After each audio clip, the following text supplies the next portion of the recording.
সুপ্রিয় দর্শক সকলকে দৈনিক আধুনিক কাগজের স্টুডিও আয়োজন ইজি টকে স্বাগত জানাচ্ছি আমি মঈনুদ্দিন। আপনারা জানেন আগামী ফেব্রুয়ারি মাসে বাংলাদেশের নির্বাচনের কথাবার্তা চলছে এবং সেই আলোকেই বাংলাদেশের রাজনৈতিক দলগুলো নিজেদেরকে গুছিয়ে নিচ্ছে। ইতিমধ্যে আমরা দেখেছি অনেকেই প্রার্থীর জন্য দলীয় মনোনয়ন পেতে দৌড়ঝাঁপ শুরু করেছেন এবং তাদের সমর্থক যারা আছেন তারাও অনেকটা আগ্রহ নিয়ে অপেক্ষা করছেন যে তাদের মনোনীত প্রার্থী নমিনেশন পেলেন কিনা। সেই দিকে রাজনীতি এখন চলছে, ভোটকেন্দ্রিক রাজনীতি আমরা বলবো। এই অবস্থায় আজকে আমরা স্টুডিওতে আমন্ত্রণ জানিয়েছি সিলেট মহানগর বিএনপির সহসভাপতি এবং সিলেট ৩ আসন থেকে মনোনয়ন প্রত্যাশী একেবারে তরুণ একজন রাজনীতিবিদ ব্যারিস্টার রিয়াসাত আজিম আদনান, তাকে স্টুডিওতে স্বাগত জানাচ্ছি। ধন্যবাদ ভাই, ধন্যবাদ আপনাকে, ধন্যবাদ আজকের সিলেট সহ আধুনিক কাগজ সহ আপনার কলাকৌশলী বৃন্দ এবং দর্শক বৃন্দকে ধন্যবাদ। আমরা এই তরুণ রাজনীতিবিদের কাছ থেকে অনেক কিছু আমরা আজকে শোনার প্রত্যাশা করছি। আপনারা জানেন যে তার আব্বা এক সময় সিলেট জেলা বিএনপির সভাপতি ছিলেন এবং কেন্দ্রীয় পর্যায়ে নেতৃত্ব দিয়েছেন এম এ হক সাহেব এবং একজন বেশ জনপ্রিয় মানুষ ছিলেন সিলেটের রাজনীতিবিদদের মধ্য থেকে। তো সেই আব্দুল এম এ হক সাহেবের সন্তান হচ্ছেন আদনান।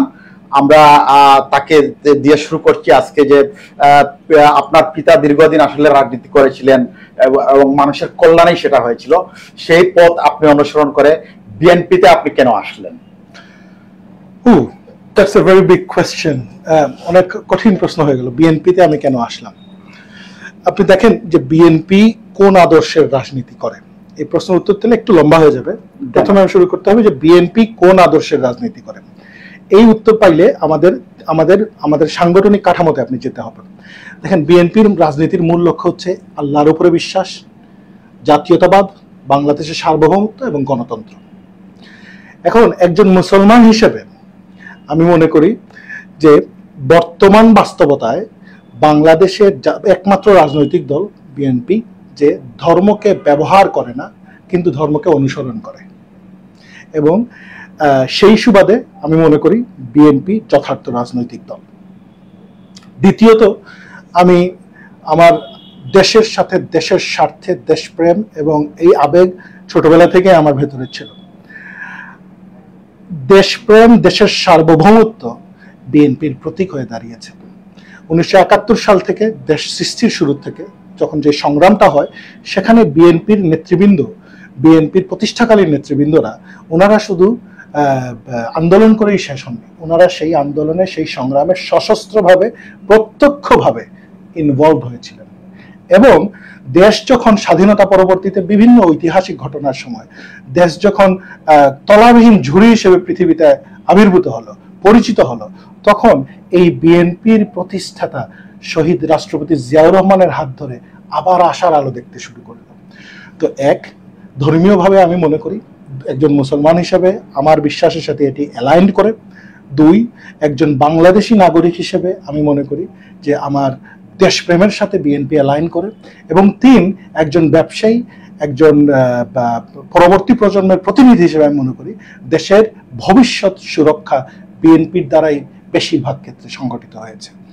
এই 3টি বিষয়ের আলোকে BNP became the only viable alternative, একমাত্র অ্যাভেলেবল জিনিস যেটি এই মুহূর্তে বাংলাদেশের রাজনীতিতে প্রাসঙ্গিক হয়ে থাকতে পারে। এজন্য আমি বাংলাদেশ জাতীয়তাবাদের রাজনীতিতে আমি ইনভলভ হয়েছি। ধন্যবাদ আপনাকে। আপনি এইসব 3টা কারণ দেখিয়েছেন। এই কারণগুলাতে আপনার বিএনপিতে আসার পথটা সুগম করেছে।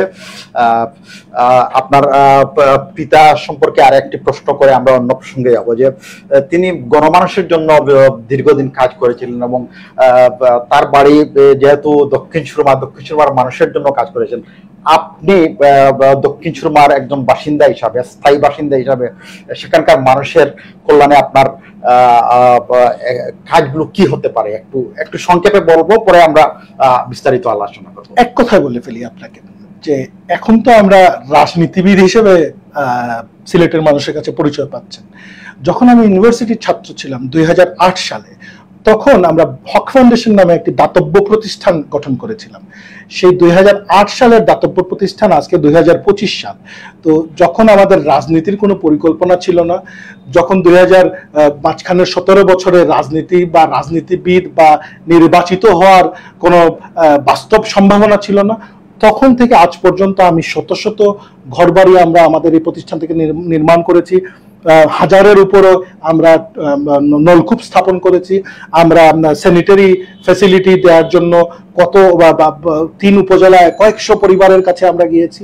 এছাড়া প্রবাসী যাওয়ার জন্য যে ভূমিকা রাখতে হয়, আমাদের শিক্ষা খাতে যে বৃত্তির ব্যবস্থা যেটা আছে, আমাদের স্বামী পরিত্যক্তা বা আমাদের স্বামী মারা যাদের গিয়েছেন তাদের সাথে যে আমাদের যে কাজ করার যে অভিজ্ঞতা যেটা আছে, এটি আসলে রাজনীতির আলোকে আপনি মূল্যায়ন করতে পারবেন না।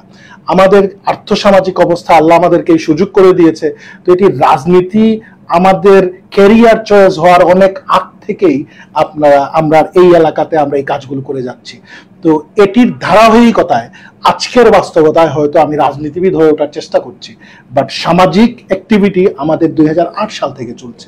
আমার বাবা ইনফরমালি অনেক কাজ করেছেন, মসজিদ, মাদ্রাসা, ধর্মীয় প্রতিষ্ঠান সহ বিভিন্ন জায়গায় ওনার ভূমিকা ছিল।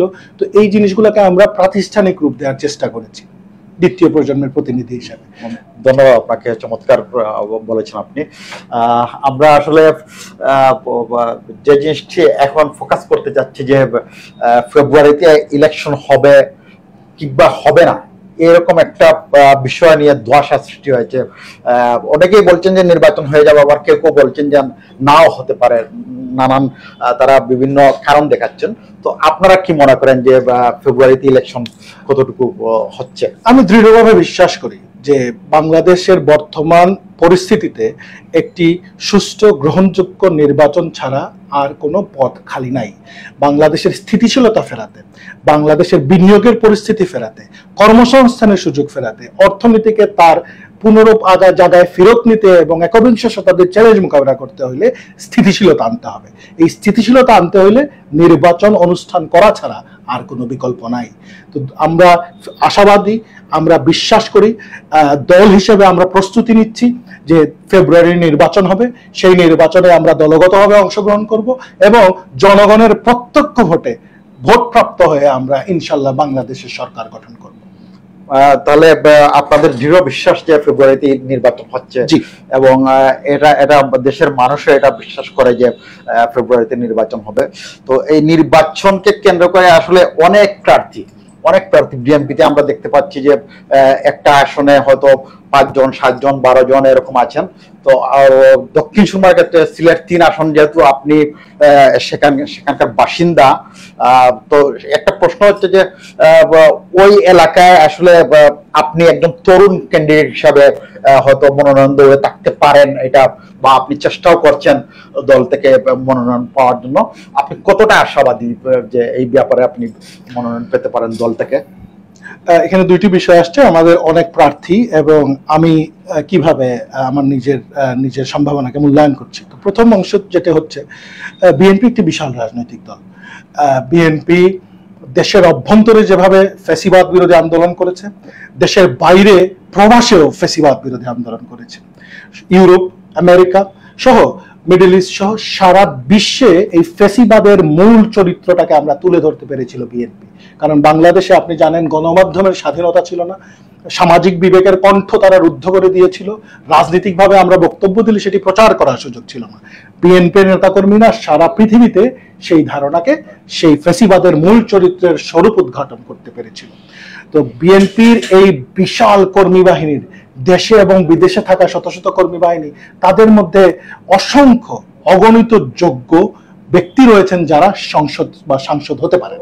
তো তার পরিপ্রেক্ষিতে আমাদের এই আসনে অনেক সিনিয়র নেতৃবৃন্দ তারা আশা প্রকাশ করছেন দলের মনোনয়ন পাওয়ার। সেই সুবাদে বলতে গেলে আমি সবচেয়ে তরুণ, তারা সবাই আমার পিতার সাথে রাজনীতি করেছেন, আমি সবারই ছোট, আমারে আদর করে তারা ভাতিজা বলেন, আমি তাদেরকে সম্মান করে চাচা বলে সম্বোধন করি। তো তারা নিঃসন্দেহে আমার যে রাজনৈতিক অভিজ্ঞতা বেশি, যেহেতু তারা দীর্ঘদিন থেকে এখানে রাজনীতি করছেন। আমার ক্ষেত্রে যে জিনিস আমি বলতে পারি যে রাজনীতির সাংগঠনিক কাঠামোর বাইরে 2008 সাল থেকে 2025 মোটামুটি কম সময় না, আমার জীবনের প্রায় অর্ধেকের বেশি সময় আমি এই এলাকায় আর্থসামাজিক অবদানে আমি সামাজিক সংগঠন হিসেবে কাজ করছি। 2016 সালে আমি বিএনপির রাজনীতিতে শরিক হই, বিএনপির রাজনীতিতে আনুষ্ঠানিকভাবে যোগ দিই।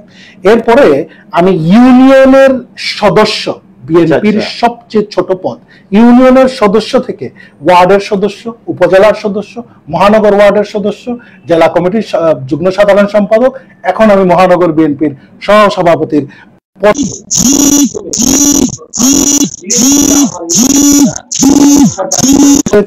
আমরা কাজ করেছি। উনি দল থেকে দলের বাইরে চলে গেলেন। পরবর্তীতে আমাদের বর্তমানে যে সিনিয়র নেতৃবৃন্দ আছেন তারা বিদেশে থাকতে হয়েছে। তখন দেশের ভিতরে আমাদের যে নেতাকর্মীদের শত শত মামলা, হাজারো নেতাকর্মীরা আসামি, আমাদের নেতাকর্মীদের চাকরি বাকরি আমরা পাই নাই। তো তাদের সাথে আমার যে গ্রাসরুট লেভেলে, ইউনিয়ন লেভেলে, ওয়ার্ড লেভেলে কাজ করার সম্পর্ক হয়েছে, এটি আমাকে আত্মবিশ্বাসী করেছে। এই বিগত 7 বছর এমন কোনো গ্রাম নেই আমি সশরীরে যাই নাই, এমন কোনো হাওর নাই, বিল নাই আমি যাই নাই, আমি ঘুরি নাই, এমন কোনো শ্রেণী পেশার মানুষ নাই যাদের সাথে আমার সম্পর্ক হয় নাই। তো তাদের মৌলিক সমস্যাটা আমি সামনাসামনি দেখার সুযোগ হয়েছে, তাদের সাথে আমার কাজ করার সুযোগ হয়েছে। বিভিন্ন স্কুল, কলেজ, মন্দির, মাদ্রাসায় আমার অবদান রাখার সুযোগ হয়েছে। বিভিন্ন রাস্তায় আমরা সরকারের কাছ থেকে যখন আনতে পারি নাই, আমরা নিজস্ব উদ্যোগে দলের মানুষের স্বেচ্ছাশ্রমের মাধ্যমে আমরা ঠিক করেছি। বিভিন্ন জায়গায় আমরা সুপেয় পানির ব্যবস্থা করেছি।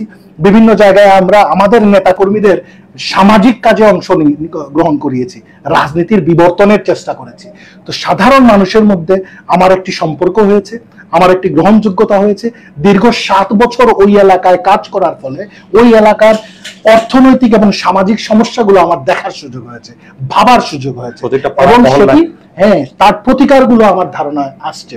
আমার হয়তো বয়স কম, অভিজ্ঞতা কম, কিন্তু উদ্যম, উদ্যোগ এবং দেশপ্রেমের ভিতরে কোনো ঘাটতি নেই। আমাদের বয়স কম, এটি একদিকে যখন আপনারা বয়স কম বলবেন, আবার অন্যদিকে এটিকে আপনারা স্ট্রেংথ হিসেবে ধরতে হবে। আমি দৌড়াইতে পারবো, আমি কাজ করতে পারবো, আমার শরীরে এখনো বাতের ব্যথা আসে নাই, আমার শরীরে এখনো বৃদ্ধের জড়তা আসে নাই। তো সেই কবিতাকে, বিখ্যাত কবিতাকে যদি আমি ঘুরিয়ে বলি, যৌবন যার যুদ্ধে যাওয়ার সময় তার, বাংলাদেশ যে পরিস্থিতিতে দাঁড়িয়ে আছে, আমার দক্ষিণ সিলেটের এই জনপদ সবচেয়ে অবহেলিত জনপদগুলোর একটা। এখানে বেকারত্বের হার জানেন 60% বেশি। 3 ভাগের 1 ভাগ তরুণ, তাদের মধ্যে 60% বেকার। আপনি এই জনপদ নিয়ে আপনি কি করবেন? এদেরকে কর্মসংস্থানের সুযোগ করে দিতে হবে। কিভাবে আপনি কর্মসংস্থানের সুযোগ করবেন? আমি কয়েকদিন আগেও যুব উন্নয়ন অধিদপ্তরে গিয়েছি, নেগোসিয়েশন করেছি, তদবির করেছি, আবদার করেছি যে আমার এখানে কর্মসংস্থানের ব্যবস্থা করার জন্য আমাদেরকে প্রশিক্ষণ করে দেন। ওনারা ফেঞ্চুগঞ্জে গত মাস থেকে আমাদের কম্পিউটার প্রশিক্ষণ দিয়েছে। আগামী সপ্তাহ থেকে আমরা বসবো, যে সামাজিক সংগঠনগুলো আছে তাদেরকে ডেকে এনে হাঁস মুরগি প্রশিক্ষণ থেকে শুরু করে আপনার রেফ্রিজারেশন, ইলেকট্রিসিটির প্রশিক্ষণ থেকে শুরু করে ছোট ছোট উদ্যোগ নিব। আমরা প্রত্যেক মানুষকে আমরা চেষ্টা করব তাকে তার নিজের স্কিল ডেভেলপ করে দেয়া। হযরত মুহাম্মদ সাল্লাল্লাহু আলাইহি সাল্লাম যেভাবে বলেছিলেন যে কাউকে ভিক্ষা না দিয়ে তাকে একটি কুঠার কিনে দাও, সে তার নিজের ইনকাম নিজে করবে। আমরা যেহেতু বিনিয়োগ আনতে পারছি না আমার প্রত্যন্ত অঞ্চলে, সেহেতু আমার মানুষকে আমরা অ্যাক্টিভ করে দিচ্ছি যাতে তারা তাদের কাজ করে খেতে পারে। তো এই যে ছোট মাইক্রো লেভেলের কাজ করার আমার অভিজ্ঞতা, আমি মনে করি এটি ইউনিক। এবং আমার সম্মানিত যে মুরব্বী ক্যান্ডিডেট যারা আছেন তাদেরকে আমি শ্রদ্ধা করি, সম্মান করি। তাদের অবদান দলের জন্য, দেশের জন্য অনস্বীকার্য। কিন্তু একই সাথে এলাকার সমস্যার সমাধানের জন্য আমার যে অভিজ্ঞতাটা গত 7-8 বছরে হয়েছে, সেটিও আমি মনে করি গুরুত্বপূর্ণ হয়ে দাঁড়াবে আজকের এই প্র্যাকটিক্যাল বাস্তবতায়।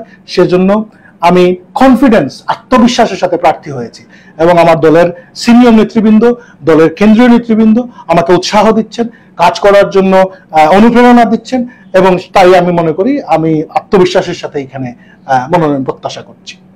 ধন্যবাদ। আপনার প্রত্যাশা যেন পূরণ হয় সেটা আমরা কামনা করি।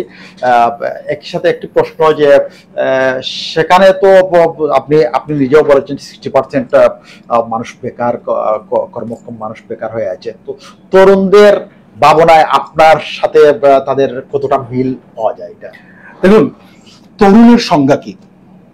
তরুণের সংজ্ঞা ধরা হয় 40-এর নিচে। আমি এখনো 40 হয়নি। তো দেশের 60% মানুষ তরুণ।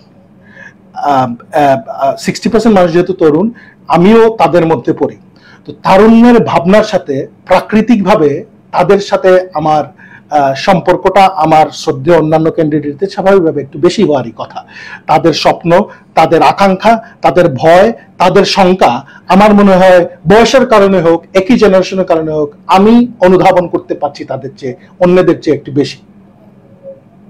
তো তাদের সাথে আমার সম্পর্ক প্রাকৃতিকভাবে বেশি।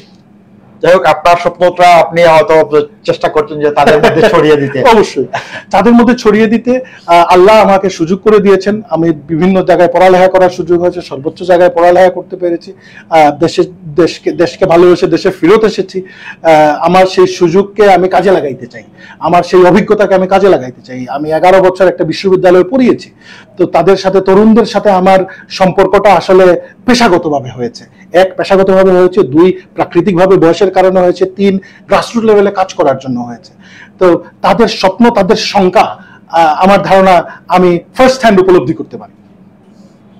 ধন্যবাদ। আপনার তরুণদের নিয়ে ভাবনাটা আসলে যে চিন্তা ভাবনা করছেন সেটা যেন প্রতিফলিত হয় এটা বাস্তবে, সেটা আমরা দেখতে চাই। একটা ভিন্ন প্রসঙ্গে যাচ্ছি যে 5 আগস্টের পর যে সরকার এসেছে, অন্তর্বর্তী সরকার, সেই সরকারের কাছে যেমন প্রত্যাশা ছিল আপনাদের শুরুর দিকে, সেই প্রত্যাশা অনুযায়ী কি এই সরকার কাজ করতে পেরেছে? দেখুন, ক্ষমতাবানদের একটি সমস্যা আছে, বা ক্ষমতাধরদের একটা সমস্যা আছে। যখন আপনি ক্ষমতার বাইরে থাকবেন তখন আপনি আমার একজন হবেন বা আমাদের একজন হবেন। যে মুহূর্তে আপনি ক্ষমতার বৈতরণী পার হয়ে যাবেন তখনই আপনি অন্য একজন হয়ে গেলেন। এটি একটি ডায়লেমা, বুঝতে পারছেন? যে যখনই আমরা নতুন কাউকে ক্ষমতায় পাঠানোর চেষ্টা করব, আমরা ধরে নিব সে আমাদের লোক, আমাদের প্রত্যাশা তার কাছে, আমাদের চাহিদা তার কাছে, আমাদের সবকিছু তার উপরে নির্ভর করবে। কিন্তু কিছুদিন যাওয়ার পরে, সেই ক্ষমতাসীন হওয়ার পরে এটা স্বাভাবিকভাবে চলে আসে আপনি আমার ভেতরে, যে দে এন্ড আস, ওরা এবং আমরা। তো স্বাভাবিকভাবে এই সরকারের কাছে বাংলাদেশের এই সরকার, আপনি যদি দেখেন বাংলাদেশের ইতিহাসে এত বেশি জনসমর্থন আর কোন সরকার পায় নাই। আমাদের দেশের 18 কোটি জনগণ প্রত্যাশা করেছে যে এই সরকার সফল হোক। বিএনপিও তার ব্যতিক্রম নয়। আমরা আজ অবধি সরকারের কোন ধরনের কোন অ্যাক্টিভিটিকে আমরা রাজনৈতিকভাবে ফায়দা নেওয়ার চেষ্টা করি নাই। বাংলাদেশ জাতীয়তাবাদী দল সরকারের কোন অ্যাক্টিভিটিকে পছন্দ না হইলেও, বাংলাদেশ জাতীয়তাবাদী দল আপনারা দেখেছেন কিভাবে আমাদের নোট অফ ডিসেন্ট গুলো আমরা আনুষ্ঠানিকভাবে দিচ্ছি, রাজপথে আমরা যাচ্ছি না। তো আমাদের এই সরকার, আবার আরেকটি জিনিস হচ্ছে, এই সরকারটা কিন্তু নির্বাচিত সরকার নয়, জনতার প্রতিনিধিত্বমূলক সরকার নয়। জনতার প্রতিনিধিত্বমূলক সরকার আর বসানো একটি সরকার, বানানো একটি সরকারের মধ্যে স্বাভাবিকভাবে তফাৎ থাকবে। তো চাহিদা এবং যোগানের বা চাহিদা এবং বাস্তবায়নের ঘাটতিটা থাকবেই। এই প্রশ্নটা আসলে আমরা উত্তরটা এরকমই হবে। কিন্তু এই সরকার যথেষ্ট ভালো কাজ করছে এবং আমরা বিশ্বাস করি সরকার তার নির্ধারিত সময়ে নির্বাচন আয়োজন করে তার মূল দায়িত্ব পালন করে দেশকে গণতন্ত্রের পথে ফেরত নিয়ে আসবে। দেশে যদি গণতন্ত্র প্রতিষ্ঠা হয়, জনগণের প্রত্যক্ষ ভোটে নির্বাচিত সরকার আসে, তখন জনগণের কাছে সে দায়বদ্ধ থাকবে। তখন জনতার প্রত্যাশা এবং প্রাপ্তির হিসাব করাটা সহজ হবে। পিআর পদ্ধতি সম্পর্কে একটু জানতে চাই। এই বিষয়টা নিয়ে যেহেতু অনেক আলোচনা হচ্ছে, পিআর পদ্ধতির কোন বিষয়টি আপনি জানতে চাচ্ছেন? যে ধরেন বিএনপি চাচ্ছে না পিআর পদ্ধতি, জামাত চাচ্ছে, এনসিপি চাচ্ছে, হ্যাঁ, এইসব বিষয় নিয়ে একটা বিতর্ক সৃষ্টি হয়েছে। তো আপনার কাছ থেকে এটা শুনতে চাচ্ছি। বিএনপি চাচ্ছে না চাচ্ছে, এই ক্ষেত্রে যে জিনিসটা, বাংলাদেশে তো পিআর পদ্ধতি আছে। বাংলাদেশে পিআর পদ্ধতি মানে প্রফেশনাল রিপ্রেজেন্টেশনে আমাদের মহিলা এমপিরা হচ্ছেন, তো 50 জন মহিলা এমপি আমাদের হচ্ছেন না, এটা তো অনেক আগ থেকেই হচ্ছে। এটি 100-তে যাওয়ার কথা ছিল, কিন্তু এইবারকার নির্বাচনের জন্য এটি 50-এই আছে। আগামী সরকার সেই বিষয়ে সিদ্ধান্ত নেবে। আর নিম্নকক্ষ এবং উচ্চকক্ষের একটা বিষয় আলোচনা হয়েছে। উচ্চকক্ষের পিআর নিয়ে আলোচনা হয়েছিল ঐকমত্য কমিশনে, সেটি আমরা জানি। নিম্নকক্ষ বা জাতীয় সংসদে পিআর নিয়ে কোনো আলোচনা হয় নাই। এটি নিয়ে যে আলোচনা হয়েছে সেটি হচ্ছে রাজনীতির ময়দানে। একটি বিশেষ রাজনৈতিক দল তারা এই ডিসকাশন করেছেন। তো বিএনপি অফিসিয়ালি এই বিষয়ে একটি রাজনৈতিক দলের ব্যক্তিগত চাওয়া থাকতেই পারে, তো বিএনপির অফিসিয়ালি এই বিষয়ে আসলে মতামতের কিছু নাই, যেহেতু ঐক্যমত্য কমিশন আলোচনা হয় নাই, সাংবিধানিক কাঠামোতে সেই আলোচনা হয় নাই, আনুষ্ঠানিক কাঠামোতে সেই আলোচনা হয় নাই, সেহেতু বিএনপির কোনো এই বিষয়ে মতামত এসেছে বলে আমার জানা নেই। ধন্যবাদ আপনাকে। একটু পিছনে যাব আমরা, যে বিগত 15 বছর 16 বছর আওয়ামী লীগ সরকার ক্ষমতায় ছিল এবং তারা দেশ শাসন করেছে। আপনারা দেখেছেন অনেক মামলা হামলা বিরোধী দলীয় নেতাদের উপর হয়েছে, এটা সকলেরই জানা। তো এই বিষয়টাকে আপনি কিভাবে মূল্যায়ন করবেন? আওয়ামী লীগের এই যে শাসনকালের সময়টাকে আপনি কিভাবে মূল্যায়ন করবেন একজন তরুণ রাজনীতিবিদ হিসাবে? আমি যে উত্তরটা দিতে চাইবো সেটা হয়তো অনেকের পছন্দ হবে না। দেখেন, আওয়ামী লীগ কি করেছে 17 বছর, আপনি আমি যতটুকু জানি, দেশের 17 কোটি মানুষ 18 কোটি মানুষ তার চেয়ে বেশি জানে। মানুষ প্রত্যক্ষ করেছে কি করেছে তারা, দেশটাকে কিভাবে শাসন করেছে, কিভাবে শোষণ করেছে। এটি নিয়ে আমাদের আসলে আর আলোচনার প্রয়োজন নেই। আমাদের আলোচনা করতে হবে ভবিষ্যৎ নিয়ে, আমাদের আলোচনা করতে হবে আমাদের বেকারত্ব নিয়ে, আমাদের আলোচনা করতে হবে এই সিলেট শহরে কেন তরুণরা থাকতে পারছে না।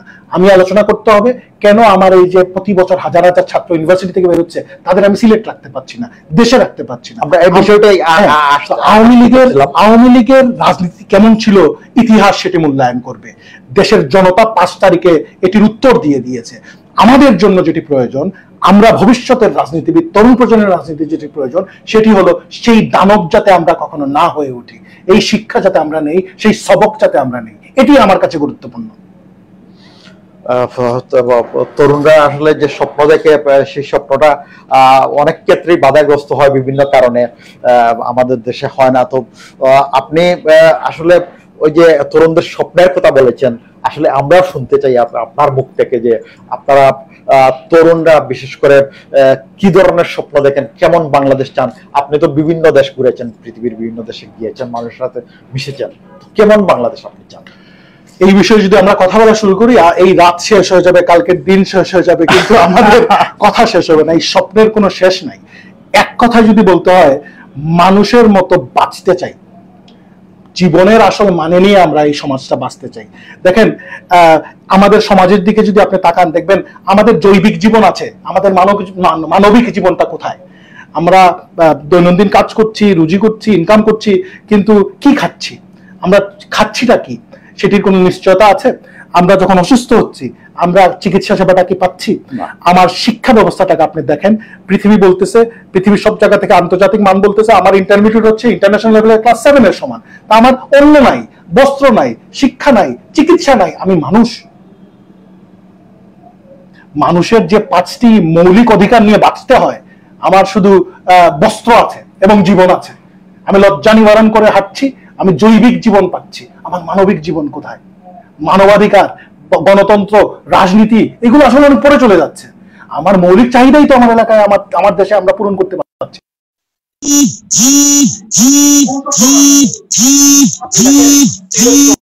তাইলে যারা IELTS 6 পাইলো, হ্যাঁ, তারা স্বাভাবিকভাবে একটু মেধাবী গুলা সব দেশের বাইরে চলে গেল। যারা 5 পাইলো, 4 পাইলো, যারা IELTS 6 পাইতে পারলো না, যারা সেইভাবে মেধাবী না, তারা আমাদের দেশে পড়ে থাকলো। নিয়ে আমরা গঠন করব। আমার মেধা পাচার হয়ে যাচ্ছে, সেটি আমাদের রুখতে হবে। প্রতিকারের উপায়টা কি আসলে? এটি প্রতিকারের উপায় হইলো আমাদের জাতীয় ঐক্যমত্যে যেতে হবে। আপনারা সাংবাদিকরাও যেভাবে আমাদের রাজনীতির মূল বয়ানটাকে উন্নয়নের দিকে নিতে হবে, রাজনীতির মূল বয়ানটাকে বিভক্তিতে রাখবেন না আপনারা। আমাদের রাজনীতিটাকে আমরা আনতে হবে কল্যাণের পথে, আমাদের রাজনীতি আসতে হবে প্রবলেম সলিউশনের পথে। আমরা শুধু বিভক্তির কথা বলি, আমরা শুধু সে কেমন ছিল, আমি কেমন ছিলি, আমি কেমন আছি, আমরা শুধু বিভক্তিই করছি।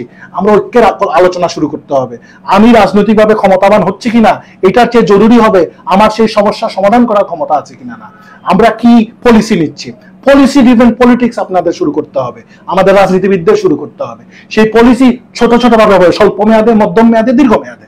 মধ্যম মেয়াদের পলিসিগুলা কি হবে সেটি আমাদের আলোচনা করতে হবে। স্বল্প মেয়াদে আমি সিলেট শহরের পানি নিষ্কাশনের ব্যবস্থা কি করব, এটি আমাদের আলোচনায় আনতে হবে।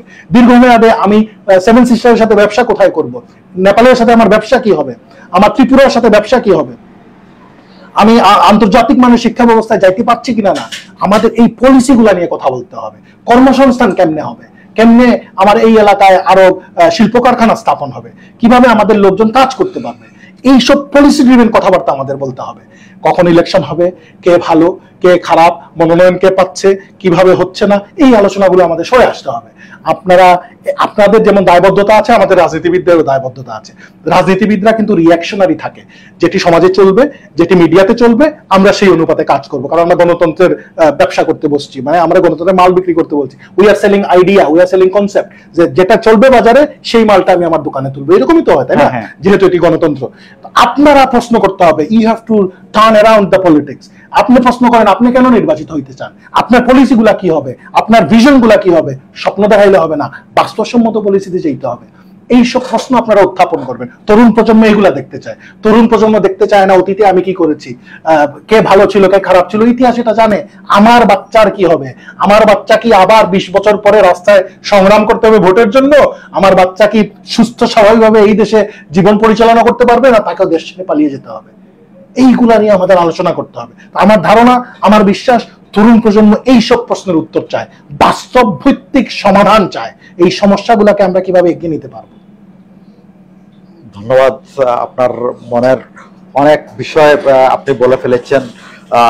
আমরাও আসলে অনেক কথা শুনেছি আপনার মুখ থেকে, এবং প্রত্যাশা করি আপনি যেরকম স্বপ্ন দেখেন, তরুণরা যেরকম স্বপ্ন দেখেন, সেই স্বপ্নের পথে বাংলাদেশ হাঁটবে, ভবিষ্যৎ বাংলাদেশ সেভাবেই বিনির্মিত হবে, আমরা সেই প্রত্যাশা করতে পারি। আপনার কাছে যেহেতু সময় কম, আমরা আপনার কাছে শেষ প্রশ্নটাই রাখতে চাই যে যদি আপনি মনোনয়ন পান, দলের থেকে প্রার্থী হন, তাহলে শুধু তো দক্ষিণ সুরমা না, আপনি সারা দেশের জন্য কি করতে পারেন, কি ভূমিকা রাখতে পারেন, সেই প্রশ্নটা আপনার শেষ পর্যন্ত। আমার ধারণা, যদি আমি মনোনয়ন পাই তাহলে আমার প্রাথমিক এবং মৌলিক দায়িত্ব হবে দক্ষিণ সুরমা বা বালাগঞ্জ এবং ফেঞ্চুগঞ্জে।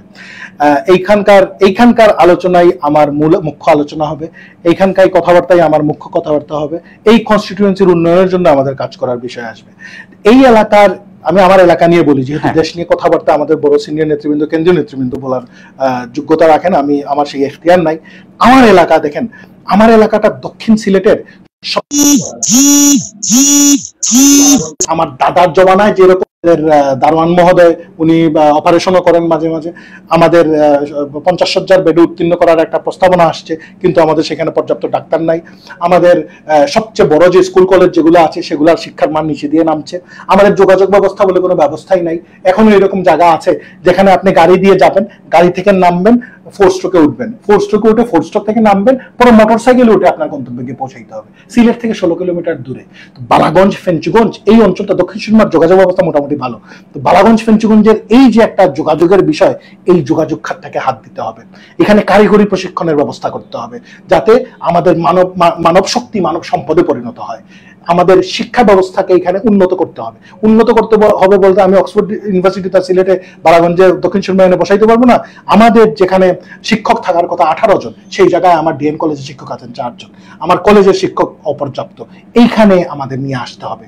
আমাদের এআই প্রশিক্ষণের ব্যবস্থা করতে হবে। কারিকুলামের বাইরে গিয়ে হইলেও আমাদের এআই প্রশিক্ষণের ব্যবস্থা করে দিতে হবে। আমাদের কম্পিউটার প্রশিক্ষণের এই জায়গার বিষয় আছে।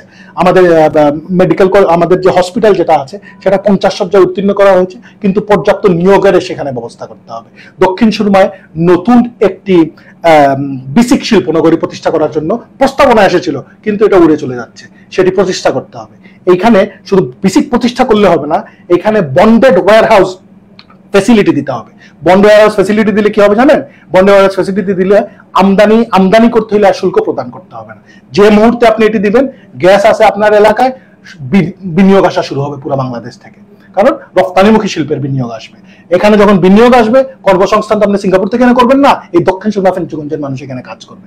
যখন মানুষ কাজ করবে, তার হাতে রুজি ইনকাম হবে। তার হাতে যখন ইনকাম থাকবে, তার বাচ্চাকে আপনার স্কুলে পাঠাইতে হবে না, সেই পাঠাবে। তার মার চিকিৎসা আপনার করতে হবে না, সেই করবে। তো এখানে যোগাযোগ ব্যবস্থার পরিবর্তন, কর্মসংস্থানের সৃষ্টিই হবে প্রাথমিকভাবে আমাদের মুখ্য এবং মৌলিক উদ্দেশ্য। দীর্ঘ মধ্যম মেয়াদে যেটি করতে হবে, দেখেন হাকালুকি হাওর বড় না আপনার আমাদের ফেঞ্চুগঞ্জের সুনামগঞ্জের যে টাঙ্গুয়ার হাওর বড়, কোনটি বড়? হাকালুকি হাওর এশিয়ার মধ্যে সবচেয়ে বড়। এখানে কোনো পর্যটক যায়? কেন যাচ্ছে না? আপনি যদি যান, আপনি গিয়ে দেখবেন সুন্দর এক মানে অপরিসীম সুন্দর একটি জায়গা। হ্যাঁ, বর্ষার সময় তো অনেকে মনে করে একটা লীলাভূমি বলা হয়, কক্সবাজার বলা যায়। অবকাঠামো নাই, অবকাঠামো যদি আমরা ফেঞ্চুগঞ্জের হাক্কালুকিয়া হলে করতে পারি, এইখানে টাঙ্গুয়ার হাওরের মতো বিনিয়োগ আসবে, কর্মসংস্থান হবে, মানুষের ইনকাম বৃদ্ধি পাবে। আপনার দীর্ঘমেয়াদে যদি আপনি যান, এখানে আমাদের এখানে চা শিল্পর বিনিয়োগ রয়েছে। আমাদের সিলেটের মধ্যে সবচেয়ে বেশি কচুরিপানা কোথায় হয় জানেন? পালাগঞ্জ এবং ফেঞ্চুগঞ্জের হাওরে। এই কচুরিপানাগুলোর জন্য অনেক জমিতে ধান উৎপাদন হয় না। এই কচুরিপানাকে কাজে লাগিয়ে কুটির শিল্প স্থাপন করা হচ্ছে, যেটি এক্সপোর্ট করা হচ্ছে বাংলাদেশের অন্যান্য অঞ্চলে। তো এটি সিলেটে নিয়ে আসতে হবে। এই কচুরিপানা দিয়ে বেড সৃষ্টি করে এক ফসলি জমিকে আপনি রবি শস্য আপনি উৎপাদন করতে পারছেন, ভাসমান রবি শস্য। তো এখানে মানুষের ইনকামের ব্যবস্থা করতে হবে, বিনিয়োগের ব্যবস্থা করতে হবে। তখন মানুষের যখন ইনকাম বৃদ্ধি পাবে, তাদের যখন বিনিয়োগের পরিস্থিতি বৃদ্ধি পাবে, কর্মসংস্থান হবে, তখন জীবনযাত্রার মান এমনিতেই উন্নতি হবে। দেশের উন্নয়ন বলে কিছু নাই, দেশ বলে কিছু নাই, মানুষের উন্নয়নই দেশের উন্নয়ন। তো এখানে আমাদের মুখ্য উদ্দেশ্য থাকবে বিভিন্ন মেয়াদে আমরা এই মানুষের উন্নয়ন করা। এইভাবে কর্মসংস্থান সৃষ্টির মাধ্যমে, যোগাযোগ ব্যবস্থার উন্নতির মাধ্যমে, শিক্ষা এবং চিকিৎসা ব্যবস্থার উন্নতির মাধ্যমে, যাতে মানুষ জীবনের আসল মানে নিয়ে বাঁচতে পারে। ধন্যবাদ। আমরা একেবারে শেষ একটা প্রশ্ন করব যে যেহেতু ফেব্রুয়ারিতে নির্বাচন হবে এরকম একটা প্রত্যাশা আছে, সেক্ষেত্রে আপনি আপনার দলকে কতটুকু মনে করেন যে ক্ষমতায় আসতে পারবে, এরকম একটা বিশ্বাস কাজ করছে কিনা? অবশ্যই এই বিষয়ে কোনো সন্দেহ নাই। এটি আমি বললেও মানুষজন এটি তো অন্যভাবে নেবে, কারণ আমি আমার দল করি, আমার দলের পক্ষে তো আমি কথা বলবোই। কিন্তু আমি আপনাকে যুক্তি দেই কেন। বাংলাদেশ জাতীয়তাবাদী দল হচ্ছে আওয়ামী লীগ পরবর্তী এই বাস্তবতায় একমাত্র রাজনৈতিক দল যে সরকার চালিয়েছে। হ্যাঁ না না? হ্যাঁ। আর কোন দল সরকার পরিচালনা করেছে? করে নাই। তো দেশের ভবিষ্যৎ, 18 কোটি মানুষের ভবিষ্যৎ ছেলে গেল না। এত রক্ত দেওয়ার পরে, এত সংগ্রাম করার পরে, স্বাধীনতার 50 বছর পরে যদি এখনো স্বাধীনতার মানে খুঁজতে হয়, এটা নিয়ে এখন ছেলে খেলা করার সুযোগ নাই। Only viable alternative is BNP. Bangladesh জাতীয়তাবাদী দল একমাত্র সরকার পরিচালনা করার অভিজ্ঞতা সম্পন্ন দল। হ্যাঁ, ভুল ত্রুটি থাকতে পারে, কিন্তু আমাদের অতীত অন্ধকারাচ্ছন্ন যদি হয়েও থাকে, ভবিষ্যৎ আলোক উজ্জ্বল। এই বিশ্বাস আমাদের আছে দলের উপরে। আমি মনে করি বাংলাদেশের মানুষ তাদের ভবিষ্যৎ নিয়ে ভুল সিদ্ধান্ত নেবে না। বাংলাদেশের মানুষ সব সময় ইতিহাসের সঠিক সাইডে থেকেছে, 2026-এও একই সাইডে থাকবে। এবং বাংলাদেশ জাতীয়তাবাদী দলকে ভোট দিয়ে, প্রত্যক্ষভাবে ভোট দিয়ে তাদের ভোটাধিকার প্রতিষ্ঠা করবে, জবাবদিহিতামূলক একটি সরকার প্রতিষ্ঠা করবে এবং উন্নয়নের মহাসড়কে দেশকে নিয়ে যাবে। ধন্যবাদ। আমরা আসলে অনেক কথাই শুনলাম আজকে ব্যারিস্টার আদনানের কাছ থেকে। আমরা এখনই বিদায় নিব। আমি বিদায় নেওয়ার আগে আদনানকে বলবো যে আপনি দর্শকদের উদ্দেশ্যে কিছু বলেন। ধন্যবাদ সবাইকে ধৈর্য নিয়ে আমাদের কথা শোনার জন্য, আমাদের সাথে থাকার জন্য। আমরা আপনাদের জন্য কাজ করছি, দেশের জন্য কাজ করছি, দশের জন্য কাজ করছি। এই দেশকে গণতন্ত্র ফিরিয়ে আনার জন্য কাজ করছি। কি জন্য? যাতে আপনার কথায় সরকার চলে, আপনাদের প্রতিনিধিত্বমূলক সরকার আসে, আপনাদের কাছে জবাবদিহিতামূলক সরকার আসে। তো দেশের মালিকানা যাতে আপনাদের কাছে ফেরত যায়, জনতার কাছে ফেরত যায়, এই প্রত্যাশা নিয়ে আমরা রাজনীতি করছি। 2026 সালে বাংলাদেশ জাতীয়তাবাদী দলের সাথে থাকবেন, গণতন্ত্রের সাথে থাকবেন এবং দেশকে সঠিক ধারায় নিয়ে আসার জন্য কাজ করবেন, এই প্রত্যাশা ব্যক্ত করছি। ধন্যবাদ। ধন্যবাদ ব্যারিস্টার আদনান। আমরা এতক্ষণ আসলে চমৎকার ভাবে কথা শুনেছি তরুণ রাজনীতিবিদ ব্যারিস্টার আদনানের কাছ থেকে। দর্শক, আমাদের সাথে এতক্ষণ থাকার জন্য ধন্যবাদ জানাচ্ছি এবং আমরা ভবিষ্যতে আরো নতুন কোনো অতিথি নিয়ে হাজির হব। সেই পর্যন্ত সবাই ভালো থাকুন, সুস্থ থাকুন।